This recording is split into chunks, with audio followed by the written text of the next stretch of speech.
হা 26 ইলেকশ্যন হ'ব BTC সৰি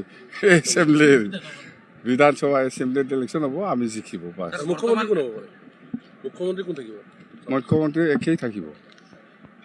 আৰু আপুনি কৈছিল হা মুখ্যমন্ত্ৰী ডক্টৰ হিমন্ত বিশ্ব শৰ্মা ডাঙৰীয়াই মুখ্যমন্ত্ৰী হ'ব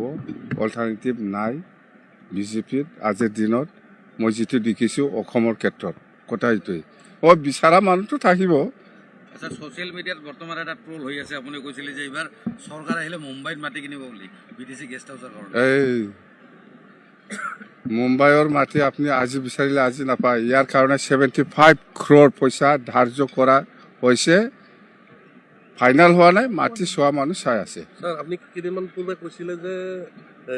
বিহুৰ পিছত আপোনালোকে কেণ্ডিডেটৰ প্ৰাৰ্থী ক'ত দিয়া হ'ব কাৰ লগত কেনেকৈ বিহু শেষ হোৱা নাই আজি এতিয়াও চলি আছে বিহু শেষ হোৱা নিৰ্বাচনৰ বাবে কিন্তু আজি ইংগিত পোৱা গৈছে যে আপুনি যাক আশীৰ্বাদ কৰিব তেওঁ BTCত কেণ্ডিডেট হ'ব বুলি বিজেপিৰ মই বিজেপিৰ প্ৰেচিডেণ্ট নহয় বিজেপিৰ কেণ্ডিডেটটো বিজেপিয়ে আঁচনি কৰিব মোৰ কথা নহয় মুঠতে NDA হিচাপে আমি চৰকাৰ বনাম হাৰা প্ৰাৰ্থীক প্ৰাৰ্থিত্ব নিদিয়ে বুলি কৈছে আজি CMA হাৰা প্ৰাৰ্থীক কেনেকৈ প্ৰাৰ্থিত্ব দিওঁ জিকা প্ৰাৰ্থীকে দিম আমি আপোনাৰ আশীৰ্বাদৰ দৰকাৰ আছে মোৰ আশীৰ্বাদ দৰকাৰ আছে নাই মই নাজানো ইউপিপিএলৰ লগত ইউপিপিএলৰ কি হ'ব ইউপিপিএলৰ কথাটো বেলেগ ইহঁতে